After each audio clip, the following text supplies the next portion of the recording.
சர்வதேச அளவில் போதைப் பொருட்களை கடத்தி வந்த ஜாஃபர் சாதிக் கைது செய்யப்பட்டுள்ளது குறித்து விவரித்த போதைப் பொருள் தடுப்பு பிரிவு அதிகாரிகள், தமிழகத்தில் திரை பிரபலங்கள் சிலருடன் அவருக்கு தொடர்பு இருப்பது தெரியவந்துள்ளதாகவும் அவரிடம் தீவிர விசாரணை மேற்கொள்ளப்பட்டு வருவதாகவும் தெரிவித்துள்ளனர்.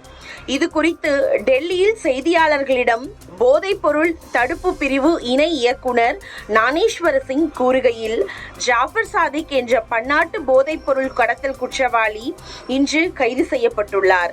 இவரது முழு பெயர் ஜாஃபர் சாதிக் அப்துல் ரகுமான். இவர் டெல்லி, தமிழகம் போன்ற இந்தியாவின் பல்வேறு மாநிலங்களிலிருந்து நியூசிலாந்து, மலேசியா உள்ளிட்ட வெளிநாடுகளுக்கு போதைப் பொருட்களை கடத்தி வந்துள்ளார். போதைப் பொருள் விற்பனை மூலம் கிடைத்த பணத்தில் ஜாஃபர் சாதிக் திரைப்பட தயாரிப்பு, கட்டுமான தொழில், ரியல் எஸ்டேட், ஹோட்டல் போன்ற பல்வேறு தொழில்களில் முதலீடு செய்துள்ளார். இவருக்கு முக்கிய பிரமுகர்கள் பலருடன் தொடர்பும் இருக்கிறது. ஜாஃபர் சாதிக் திருவனந்தபுரம், மும்பை, ஜெய்ப்பூர் ஆகிய இடங்களில் பதுங்கி இருந்துள்ளார். இன்று அவர் டெல்லியில் வைத்து கைது செய்யப்பட்டுள்ளார். தமிழகத்தின் திரை பிரபலங்கள் சிலருடன் தனக்கு தொடர்பு இருப்பதாக அவர் வாக்குமூலமும் கொடுத்துள்ளார். இவருக்கு யாருடன் எல்லாம் தொடர்பு இருக்கிறது என்பது குறித்து விசாரித்து வருகிறோம். விசாரணைக்கு பின்னர் அனைவரது பெயர்களையும் வெளியிடுவோம் என்று தெரிவித்தார். முன்னதாக டெல்லியில் 2000 கோடி மதிப்புள்ள போதைப் பொருளுக்கான 50 கிலோ ரசாயன பொருட்கள் பறிமுதல் செய்யப்பட்ட சம்பவத்தில் தொடர்புடைய ஜாஃபர் சாதிக் தலைமறைவானார். திமுக சென்னை மேற்கு மாவட்ட அயலக அணி துணை அமைப்பாளராக இருந்த அவர் திமுகவில் இருந்து நிரந்தரமாக நீக்கப்பட்டது குறிப்பிடத்தக்கது.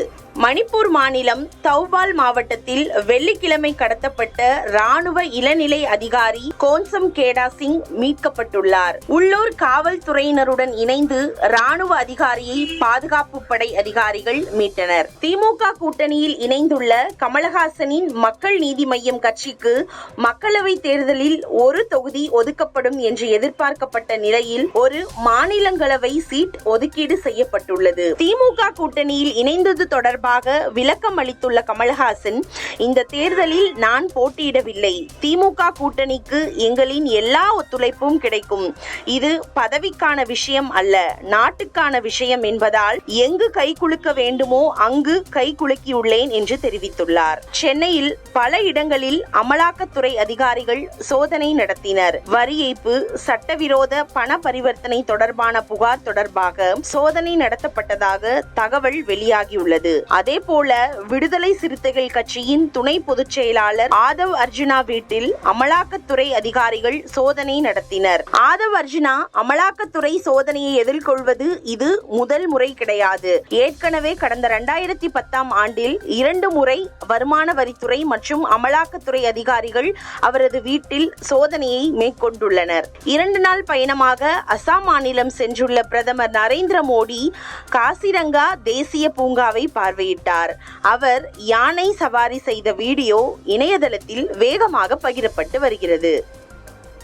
பகுஜன் சமாஜ் கட்சி வரும் மக்களவை தேர்தலில் தனித்து போட்டியிடும் என்று அக்கட்சியின் தலைவர் மாயாவதி தெரிவித்துள்ளார். பகுஜன் சமாஜ் கட்சி வரும் மக்களவை தேர்தலில் தனித்து போட்டியிடும். பிற கட்சிகளுடன் நாங்கள் கூட்டணி அமைக்கப் போவதாகவும் 3வது அணி அமைக்கப் போவதாகவும் வெளியான தகவல்கள் அனைத்தும் வதந்திதான் என்று அக்கட்சியின் தலைவர் மாயாவதி தெரிவித்துள்ளார். முன்னதாக பகுஜன் சமாஜ் கட்சியின் வருகைக்காக இந்தியா கூட்டணியின் கதவுகள் திறந்தே உள்ளன என்று காங்கிரஸ் அழைப்பு விடுத்திருந்தது குறிப்பிடத்தக்கது. பாலஸ்தீனத்தின் வடக்கு பகுதியில் வான்வழியாக மனிதாபிமான உதவிகள் வழங்கிய போது ஏற்பட்ட பாராசூட் விபத்தில் 5 பேர் உயிரிழந்தனர். மேலும் 10 பேர் காயமடைந்தனர். மக்களவை தேர்தல் வேட்பாளருக்கான முதல் பட்டியலை காங்கிரஸ் வெளியிட்டுள்ளது.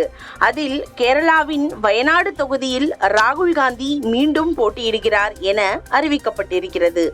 இந்நிலையில் அமேதி தொகுதியில் போட்டியிட காங்கிரஸ் தலைவர் ராகுல் காந்தி அஞ்சுகிறாரா என பாஜக கேள்வியும் எழுப்பியுள்ளது. இங்கிலாந்துக்கு எதிரான கடைசி டெஸ்ட் போட்டியில் இந்தியா இன்னிங்ஸ் மற்றும் 64 ரன்கள் வித்தியாசத்தில் வெற்றி பெற்று அசத்தியிருக்கிறது. இதன் மூலம் 5 போட்டிகள் டெஸ்ட் தொடரை 4-1 என்ற கணக்கில் கைப்பற்றியது இந்தியா. ஜெய்ஸ்வால் தொடர் நாயகனாக தேர்வு செய்யப்பட்டார். ஒரு 5 போட்டிகள் கொண்ட டெஸ்ட் தொடரில் முதல் போட்டியில் தோல்வியடைந்த பின்பு மீதமுள்ள 4 போட்டிகளையும் வென்று தொடரை 4-1 என்ற கணக்கில் கைப்பற்றிய சாதனையை 112 ஆண்டுகளுக்கு பிறகு இந்திய அணி நிகழ்த்தியுள்ளது. முன்னதாக 1912ஆம் ஆண்டு நடந்த ஆஸ்திரேலியா இங்கிலாந்து எதிரான தொடரில் இங்கிலாந்து அணி இதே சாதனையை படைத்திருந்தது. இப்போது இந்தியா டெஸ்ட் அணி சரித்திரம் படைத்திருக்கிறது. சரித்திர வெற்றி பெற்ற இந்திய அணிக்கு வெற்றி பெற்ற சில நொடிகளில் சர்ப்ரைஸ் ஊக்கத்தொகை அறிவிப்பை வெளியிட்டது BCCI. அதன்படி ஓர் ஆண்டில் 75% டெஸ்ட் போட்டிகளில் ஆடும் 11இல் இடம்பெற்று விளையாடும் வீரருக்கு ஒரு போட்டிக்கு ரூபாய் 45 லட்சம் ஊக்கத்தொகை வழங்கப்படும்.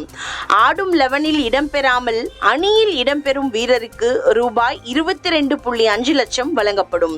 அதுவே 50% போட்டிகளில் ஆடும் 11இல் இடம்பெற்று விளையாடும் வீரர்களுக்கு ஒரு போட்டிக்கு ரூபாய் 30 லட்சம் ஊக்கத்தொகையாக வழங்கப்படும். ஆடும் 11இல் இடம்பெறாமல் அணியில் இடம்பெறும் வீரருக்கு ரூபாய் 15 லட்சம் வழங்கப்படும். டெஸ்ட் கிரிக்கெட் ஊக்க திட்டம் என்கிற பெயரில் இது 2022-23 சீசனில் இருந்து முன் தேதியிட்டு வழங்கப்படும் என்று BCCI செயலாளர் ஜெய்ஷா அறிவித்துள்ளார். இதற்காக ரூபாய் 40 கோடியை BCCI அறிவித்துள்ளது. டெஸ்ட் கிரிக்கெட்டின் மதிப்பை பாதுகாக்கும் நடவடிக்கையாக இதனை ஊக்கப்படுத்த இந்த திட்டம் செயல்படுத்தப்படும் என்று தெரிவிக்கப்பட்டுள்ளது. சமீப காலங்களில் இந்திய வீரர்கள் சிலர் டெஸ்ட் கிரிக்கெட் விளையாட்டை தவிர்த்து வந்த நிலையில் அவர்கள் மீது BCCI நடவடிக்கை எடுத்த நிலையில் டெஸ்ட் கிரிக்கெட் மீது ஆர்வம் ஏற்படுத்தும் வகையில் இந்த நடவடிக்கை எடுக்கப்பட்டுள்ளது.